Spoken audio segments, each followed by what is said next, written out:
Si Michael po to, nasa pin location na ako. Ngayon, hindi mo sinabi, marami palang zombie sa pin location nyo. Bembangin mo ako, Michael.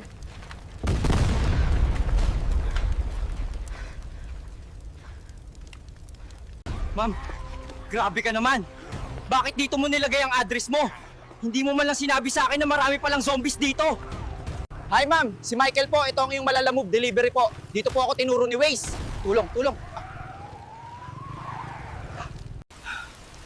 Boss, papasok po ako ng trabaho. Malapit na ako. Ay mga anak, sinunog ko na yung school para makancel yung pasok nyo sa June 16.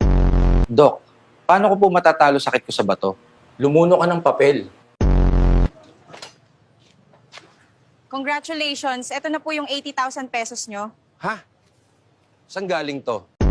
Nabigyan na ba kayo ng 80,000 pesos?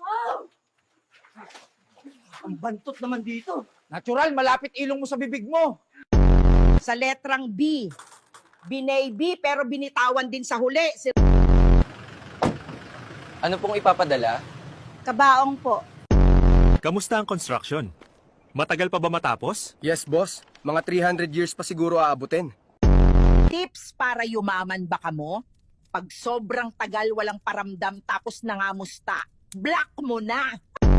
O ayan, lahat na ba nakapag-leave? Oy, manager! Absent ka rin paminsan-minsan kaya ka nalulusyang eh. Habang bata ka pa, gawin mo na ang dapat mong gawin. Hindi mo na maibabalik ang panahon. Kaya gawin mo na ngayon.